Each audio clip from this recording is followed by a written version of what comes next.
বন্ধুরা, আসসালামু আলাইকুম। আজকে সকালে হাঁটতে হাঁটতে চলে আসলাম পানাম নগরীতে। কল্পনা করুন, আপনি হেঁটে চলেছেন এমন এক রাস্তায় যার দুপাশে দাঁড়িয়ে আছে কালের সাক্ষী হয়ে থাকা সারি সারি প্রাচীন অট্টালিকা। দেয়ালের প্রতিটি ইটে মিশে আছে শত বছরের পুরাতন গল্প। বাতাসে ভাসছে এক সময়ের জৌলুস আর সমৃদ্ধির গান।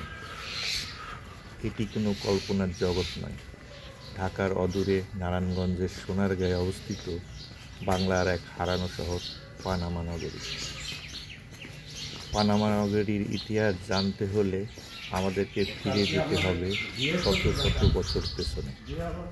এক সময় বাংলার রাজধানী হিসাবে পরিচিত ছিল সোনারগাঁও। সুলতানি আমলে এবং পরবর্তীতে ইশাকার শাসনামলে এই অঞ্চল ছিল ব্যবসা বাণিজ্য ও সংস্কৃতির কেন্দ্রবিন্দু। তবে আজ আমরা যে পানাম নগরীকে দেখি তার গোড়াপত্তন হয়েছিল ব্রিটিশ উপনিবেশ আমলে, মূলত 19 শতকের শেষের দিকে। ধনাঢ্য হিন্দু বণিক ও ব্যবসায়ীরা মেঘনার নদীর তীরে সোনারগাঁয়ের খুব কাছেই এই পরিকল্পিত নগরীটি গড়ে তুলে। তাদের মূল ব্যবসা ছিল মসলিন আর সুতি কাপড়ের। ইংল্যান্ডে বাংলার মসলিনের তখন খুব চাহিদা। সেই ব্যবসার সূত্র ধরেই এই বণিকেরা পানামে গড়ে তোলেন দৃষ্টিনন্দন সব ইমারত। আপনি যখন পানাম নগরীর মূল সড়ক ধরে হাঁটবেন, আপনার চোখে পড়বে পথের দুপাশে দাঁড়িয়ে থাকা 52টি পুরানো বাড়ি। প্রতিটি বাড়ির স্থাপত্য কলার এক একটি অনন্য নিদর্শন। এখানে ইউরোপীয় আর মুঘল স্থাপত্যরীতির এক অপূর্ব মেলবন্ধন ঘটেছে।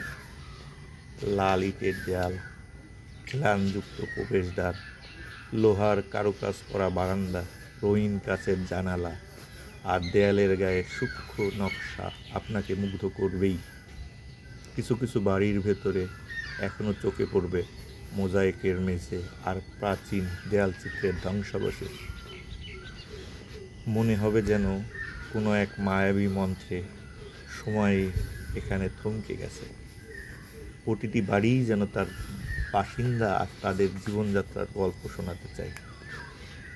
কিন্তু এই জাঁকজমকপূর্ণ নগরী কেন আজ এই পরিত্যক্ত? এর পেছনের গল্পটা বেশ করুন। 1947 সালে দেশভাগের পর এখানকার হিন্দু বণিকেরা তাদের সহায় সম্পত্তি ফেলে ভারতে পাড়ি জমান। এরপর থেকেই পানাম নগরী প্রাণ হারাতে শুরু করে। ধীরে ধীরে এর সৌন্দর্য অট্টালিকাগুলো পরিত্যক্ত হয়ে পড়ে। অযত্ন আর অবহেলায় একসময় ব্যস্ত এই নগরী পরিণত হয় এক ভুতুড়ে শহরে। তবে আসার কথা হলো, বর্তমানে বাংলাদেশ সরকারের প্রত্নতত্ত্ব অধিদপ্তর এই ঐতিহাসিক স্থানটিকে সংরক্ষণের দায়িত্ব নিয়েছে। পানাম নগরীকে এখন বিশ্বের 100টি ধ্বংসপ্রাপ্ত ঐতিহাসিক নগরের তালিকায় স্থান দেওয়া হয়েছে। এটি এখন এক জনপ্রিয় পর্যটন কেন্দ্র। প্রতিদিন হাজার হাজার দর্শনার্থী এখানে আসেন ইতিহাসের পাতা থেকে উঠে আসা এই শহরকে দেখতে, এর নীরবতার ভাষা শুনতে। পানাম নগরী শুধু ইট পাথরের ধ্বংসস্তূপ নয়, এটি একটি জীবন্ত ইতিহাস। এটি আমাদের মনে করিয়ে দেয় বাংলার সোনালী অতীতের কথা।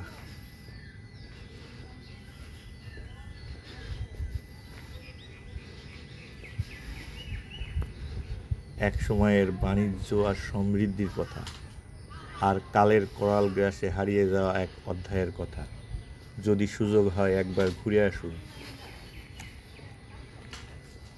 এই হারানো শহর থেকে। এর ধুলোমাখা পথে হেঁটে দেখুন, প্রাচীন দেয়ালগুলো শুয়ে অনুভব করুন। হয়তো আপনিও শুনতে পাবেন শত বছরের পুরানো সেই ফিসফিসানি।